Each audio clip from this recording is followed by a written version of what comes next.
10 Unsolved Mysteries that involved mysterious phone calls. Number 10. The Kuykendall family harasser.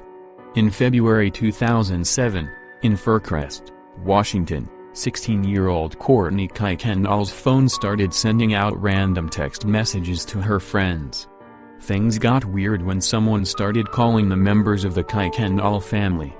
The caller threatened to kill them, kill their pets, and kill their grandparents. The Kuykendalls contacted the police, and the calls were traced back to Courtney's phone. Of course, the obvious suspect was Courtney.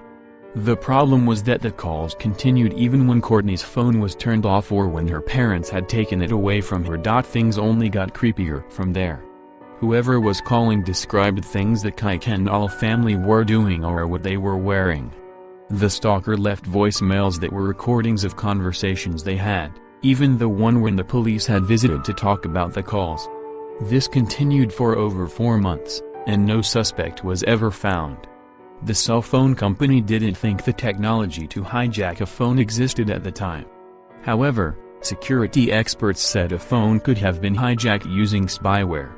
The police thought that the family could have been making the story up, but 2 other families in the town also reported similar problems with their cell phones. Number 9. Charles Becks ghost calls. On September 12, 2008, a Metrolink commuter train collided head-on with a Union Pacific freight train in the Chatsworth area of Los Angeles. The engineer of the Metrolink train was considered at fault, because it looked like he was sending a text message at the time of the crash.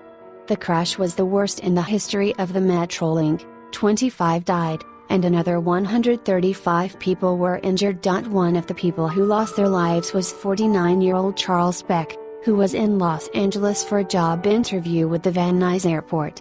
Beck wanted to move to California, because his fiancée lived there.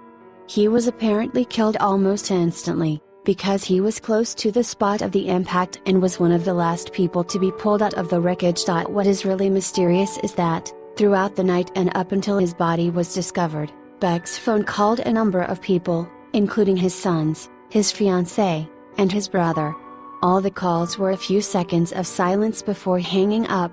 While nobody's sure how the calls were made, there are some people who believe it was Beck's spirit calling his loved ones to say goodbye. Number 8. The disappearance of Dale Williams. Dale Williams, 42, owned a body shop in Nucla, Colorado. On May 27, 1999, a stranded motorist called for help. Williams's friend, who was at the shop, thought that the caller was female from the way Williams was talking. Williams seemed to be in a normal mood when he left, but the weird thing was that Williams wasn't a mechanic, so he didn't usually go out on many calls. Yet, he left in the company truck, and that was the last confirmed sighting of him. 5 weeks later, the truck was found where the San Miguel River and the Dolores River meet. The truck was in gear, and the ignition was on.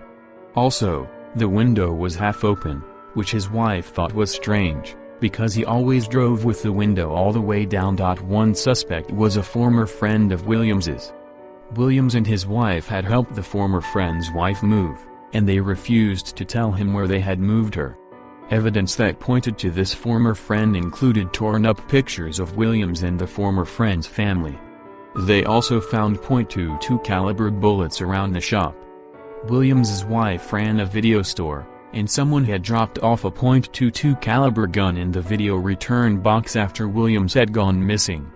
Both the pictures and the gun had come from Williams's shop. The police interviewed the former friend, but he denied any involvement.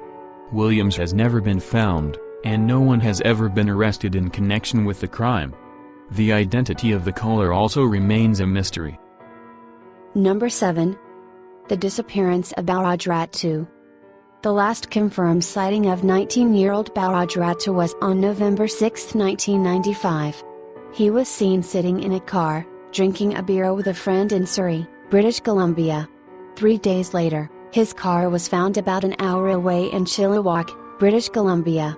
It was burned to the ground, and there were bloody clothes in it, but there was no sign of the 19-year-old man. The day after he went missing, at 1:06 a.m., A young woman called his family's home.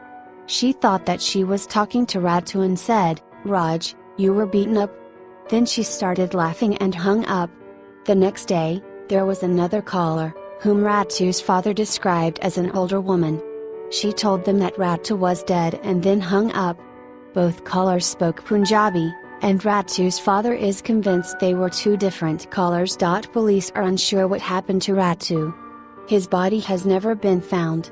He wasn't associated with drugs or gangs, but it is suspected he was a victim of foul play.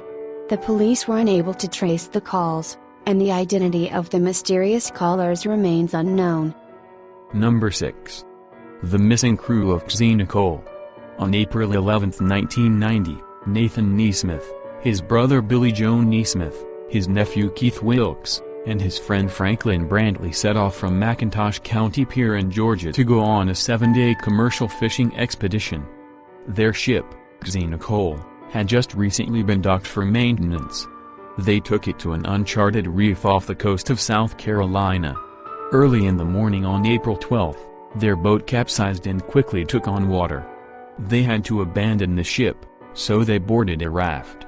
Nathan Neesmith left the other 3 men in the raft with some food and went off in a wooden box to go find help. He was rescued 5 days later, but the rest of the men were never found. The only things ever found were a sleeping bag and a life vest.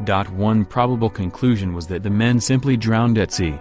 While that is wholly possible, there were strange phone calls from a man who didn't speak English, which made the families of the missing men think they were still alive. Starting about 6 weeks after the disappearance and continuing over the next year, there were 7 calls made in all. 4 were made to Nathan's sister, and the other 3 were made to a man named Doug Tyson, the owner of Deena Cole. The caller would just repeat the phone number, say the name of the person he was calling and the name of one of the missing men, Billy Joe. In the last call, the man said he was going to bring them home. However, the men were never seen again. The phone calls led the family to speculate that the men were actually rescued from the ocean but were being held captive in a foreign country. Yet, there is little evidence that helps shed light on what actually happened to the 3 fishermen. Number 5. The Strange Case of LEnfant. The Marrakesh is a Moroccan restaurant in Washington, D.C. starting in 1983. It was the target of a campaign of harassment by an unknown individual or a group of people. The workers at the restaurant simply referred to the caller as LEnfant, meaning the young one. Sometimes, LEnfant called with death threats. Other times, he just swore or would get very sexual. He also did characters. He pretended to be a Middle Eastern man, a small black child, and a little girl, just to name a few. He would call the restaurant multiple times, almost every day. Getting 20 phone calls in a day wasn't unusual for the restaurant. The crazy thing is that this went on for over a decade. During one especially busy period, which lasted for about 4 years, the restaurant received over 7,000 phone calls. As a result, there was a high turnover rate at the restaurant. People got sick of dealing with LEnfant. However, no one was affected nearly as much as Bashir Khouchakji, the manager of the restaurant. Khouchakji believed that he was the target of LEnfant, and it stems from an incident in 1974, when he was in Beirut. The Palestine Liberation Army kidnapped Khouchakji, because they thought he was a spy for the Mossad or a CIA agent. He was held in a Palestinian refugee camp, where he was threatened daily. After attempting suicide, he was sent to the hospital, where he was able to get in contact with his family. They contacted the American embassy, and he was finally released. When he was back in the US, Khouchakji and his sister opened the first Marrakesh restaurant in Philadelphia. Once it was successful, they decided to open a second one in Washington. That's when the phone calls started. At first, it was just laughter or someone saying TSK TSK. It escalated from there and got so bad that Khouchakji became an angry and paranoid man. He lost lovers, friends, and employees over it. For years, he was in and out of psychiatric hospitals. Other evidence that Khouchakji points to is that his car was vandalized with the Star of David, His former girlfriend was threatened, and the phone calls followed him when he visited the Philadelphia restaurant. The phone company and the FBI both tried to establish the identity of whoever was making the calls, but the only thing they could tell was that the calls came from payphones all over the DC area. After 10 years, the phone calls were still happening but were less frequent. Number 4. The murder of Tracy Kirkpatrick. Tracy Kirkpatrick was a responsible 17-year-old who planned on going to school to become a lawyer. On March 15, 1989, she was working alone in a women's sportswear store in Frederick, Maryland. Her manager stopped by the store at 8 p.m. At 10:50 p.m., a security guard was checking the shopping center and saw that the lights in the store were still on, so he went to investigate. In the storage room, he found Kirkpatrick dead from stab wounds to the chest and neck. The police were stumped as to who would kill the teenager, because the crime seemed motiveless. There was no sign of sexual assault and the store wasn't robbed, but Kirkpatrick's purse was gone. The case went cold, but 3 months after the murder, a strange potential clue emerged. A man, who identified himself as Don, called a confession hotline. The hotline, which was based in Las Vegas, charged people per minute to confess their secrets and then charged others to call in and listen to those confessions. Don, who said he was from Frederick, Maryland, claimed he stabbed a young girl and thought about turning himself in, but he didn't. He said he was sorry, but he couldn't do anything to change what happened. Then he hung up. The hotline sent a copy of the recording to the police, and it was also sent to radio stations in the hope that someone would recognize his voice. However, since Don didn't specify that he murdered Kirkpatrick, it's unclear if he is her murderer or a killer at all. The police had 2 viable suspects throughout the years, but no one has ever been charged in the murder of the 17-year-old honor student. Number 3. The abduction and murder of Amy Mihaljevic. On April 27, 1989, a police officer had come to the class of 10-year-old Amy Mihaljevic to talk about how you should never go anywhere with a stranger. The problem was that the man who abducted and murdered Amy was not a stranger to her. They had talked over the phone a few times. Her brother overheard one conversation her sister had with a mystery man. Amy even told her friends about him, but she didn't tell her parents or any other adults that a grown man was calling her. On that tragic day, Amy told a friend she was meeting her secret caller to go buy her mother a present. The man claimed to work with her mother and told Amy her mother had just been given a promotion. After school, Amy and a friend walked together until Amy went off to meet the mysterious man. After Amy had met the man, he allowed her to call her mother, who assumed that Amy was calling from home. It was only after she arrived home that she realized that Amy had never been there. A frantic search of Bay Village, Ohio was done. But sadly, the little girl's body was not found until February 7, 1990. Her head had signs of trauma, and it appeared that she was probably sexually assaulted and stabbed.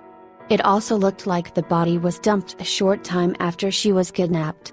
The barbaric murder made national headlines and was featured on America's Most Wanted. Yet, no one has ever been arrested in connection with the crime. Investigators are still hoping to track down the mystery caller. Number 2. The caller who predicted John F. Kennedy's assassination. On November 22, 1963, just after 10 o'clock a.m., a switchboard operator at General Electric in Oxnard, California answered a call. There was no one talking on the line, but since the caller could have been in some sort of trouble, the operator asked a co-worker to pick up as well. That's when the caller whispered that the president would be killed at 10:10 a.m. The caller, who sounded like a middle-aged woman reading things out loud, whispered some other warnings, such as the Justice, the Supreme Court. There's going to be fire in all the windows. The government is going up in flames. Also during the call, the caller placed the phone down and dialed 12 to 15 digits. The operator asked if she needed any help, and the woman responded in a clear voice, "No. I'm using the phone." Another call, made after 10:10 a.m., insisted that the president was going to be killed at 10:30 a.m. At 10:25 a.m., They disconnected the call, thinking the caller was just a disturbed individual.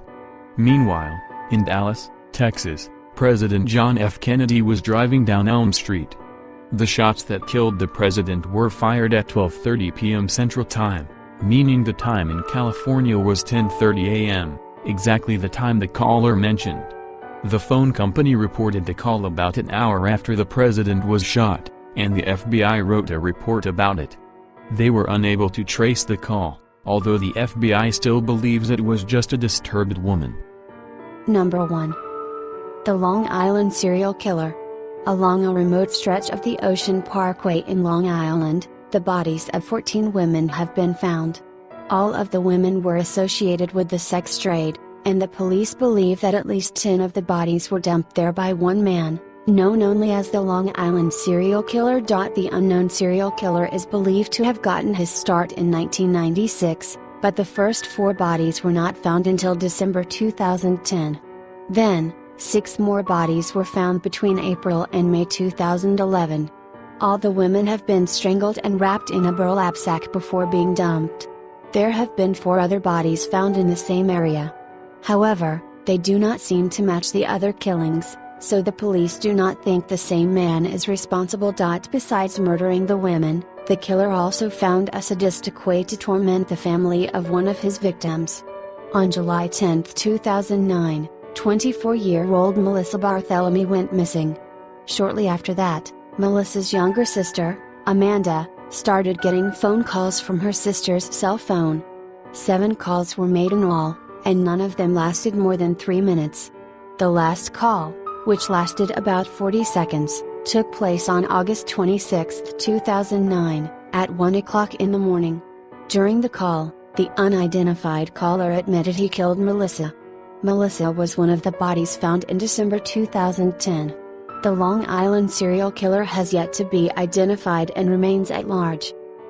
If you enjoy video, please subscribe my channel. Thank for watching.